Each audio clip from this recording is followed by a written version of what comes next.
Welcome back sa ating FB page na Free Reviewers with Leonalyn at sa ating YouTube channel na Solving Math with Leonalyn. Now, let's answer questions from one of our followers at ito ay pinipm niya sa ating FB page. So, tapos na tayo sa 1, 2, 3, 4. Now, dito na tayo sa number 5 at number 6. Ipagsabay na natin ito kasi pareho itong mixture problems. And then, sa next na video naman, ito yung abangan nyo. Pwede kayong mag-post sa mga videos natin. And then, try nyo munang sagutan bago nyo makita yung pinakadetalyeng solusyon nito para meron kayong matutunan. Number 5, what is the alcohol percentage of the mixture that is mixed from 200 liters of 15% alcohol solution with 300 liters of 22% alcohol solution. Kung napanood nyo yung isa pang video natin na regarding naman yun sa pera, pareho lang din ito. Mixture. So kapag mayroong porsyento, kung ilan yan siya, tapos i-mix sa porsyento kung ilan din yun, and then merong ang lalabas ay yung percentage sa mixture na yan. So, tingnan natin yung mga given. What is the alcohol percentage of the mixture that is mixed? Meron tayong mixture na 15%. Yung 200 liters of 15%. Multiplication yan siya. So, i-multiply natin. I-multiply natin yung 15% sa 200 liters. So, dapat pareho na yan ay liter at yung isa ay liter din. So, next, addition tayo kasi i-mix man natin. I-togetherness ba? So, addition tayo. We have 22% dito sa 300. Yung dalawa naman, yan yung i-multiply natin. I-multiply.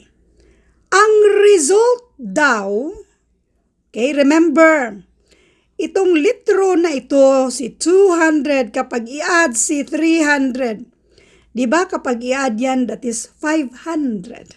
Therefore, sulat na natin na ang total dito ay 500. Bali, 200 plus 300. So, this is 500. Ngayon, yung 500 na yan, hindi pa natin alam kung ilang percentage. Let P para sa hinahanap nating porsyento.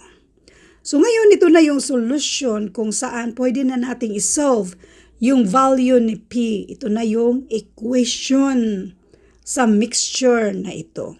Kapag mga mixture, pareho kasing may percent sign, sa kabila naman may percent sign yung letter P na yan. Pwede nating i-ignore yung percent sign. Ignore mo lang. We have 15 times 200, so this is 30, yung dalawang 0. 22 times 300, so 22 times 3, this is 66, yung dalawang 0. And then 500 P. Yung mga like terms, i-add na natin to. This is 9,600 equals 500 P. Para makuha natin yung value ni P, since si 500 ay pang-multiply dyan. Kapag ma-transfer, pang-divide na siya dito sa kabila. In other words, mag-divide tayo ng 500 to both sides para makancel yan siya. Now, ngayon, mag-divide tayo. May dalawang 0 sa taas, dalawang 0 sa baba. Pwede man natin yung i-cancel. 96 divided by 5, and this is 19.2. Direkta na natin itong lagyan ng percent sign kasi remember, nag-ignore lang tayo kanina ng mga percent sign. So, ito na yung sagot, 19.2. Now, ngayon, kung gusto nyo yung mga porsyento natin ay ating i-convert, 15% times 200, bali itong percent na ito, dalawang 0 na yan, 15% of 200 ay 30.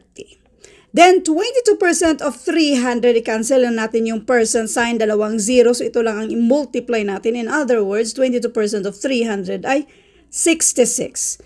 And then, P times 500, this is 500P. 30 plus 66, this is 96. Ito namang si 500 sa P, since pang-multiply siya sa P, kapag ma-transfer, pang-divide na yan sa kabila. So, letter P na lang natitira. Now, P equals 96 divided by 500. And this is, hindi na natin yan isa-isahin ha, this is 0.192. Kung i-convert sa merong percent sign, itong decimal, i-move natin twice to the right side, 1, 2, at maglagay ng percent sign, ganun pa rin, 19.2. Now, let's do number 6. A soft drink factory worker has 400 grams of sugar solution. That is 9% sugar. How many kilograms of 27% sugar solution must be added to obtain daw, so mag-equal, so equal sign tayo, 24% solution of sugar. Mixture pa rin tayo. Yung 9%, saan yung 9%? Dito sa 400 grams. Dapat pareho lahat. So, dito tayo sa gramo, iyan ay multiply natin sa 9%. I-add daw natin ito sa 27%, pero hindi natin alam how many kilogram. Yan yung tanong. So, how many kilograms of 27% sugar solution? So, sa kilogram na yan, letter G muna tayo. Let G kasi gramo pa naman ang ilalabas natin dyan kasi yung sa kabila ay gramo, dapat pareho. Yung gramo na yan ay i-convert natin later kapag meron na tayong value niyan, i-convert natin yan later to kilogram. Tapos kapag minimix daw yan, this will give us 24%. Nasa given, ito ha, 24%. 24% sa mismong solusyon, ilan man yon, meron tayong yung mixture natin na 400 plus kung ilang gramo yan siya. So, this is 400 plus G. Ito na yung equation kung saan pwede na nating isolve yung value ni G. Again, pwede pa rin nating i-ignore lang natin yung mga percent sign. Bakit kamo? Kasi magkabila merong percent sign, pwede natin yung i-ignore. Pareho lang yung sagot. 9 times 400, so we have 36 yung dalawang 0, so 3,600. 27 times G, so this is 27G. And then 24 times 400, this is 9600. 24 times G, so this is 24G. Ipagsama natin yung mga like terms, i-keep natin itong si 27G. Si 24G, since positive siya dyan, kapag matransfer, pang minus na siya dito sa kabila. Now, we have 9,600. Ito namang si 3,600, since positive siya dyan, kapag matransfer, pang minus na itong 3,600 sa ating 9,600. Yung mga like terms, 27G minus 24G, this is 3G. 9,600 minus 3,600, and this is 6,000. Para makuha natin yung value ni G, since itong si 3 ay pang-multiply dyan, pang-divide na yan sa kabila. 6,000, i-divide natin ng 3, and this is 2,000. 2,000 grams. Ang tanong, how many kilograms? So therefore, ito ay convert natin to kilogram. So ang 2,000 grams ay equivalent yan sa 2 kilograms. So bali, divide lang to ng 1,000 ba? Kasi 1,000 grams ay equivalent to 1 kilogram. So anyway, ang sagot dito ay 2 kilograms. Thank you for watching and all. I hope na meron kayo natutunan sa video ito.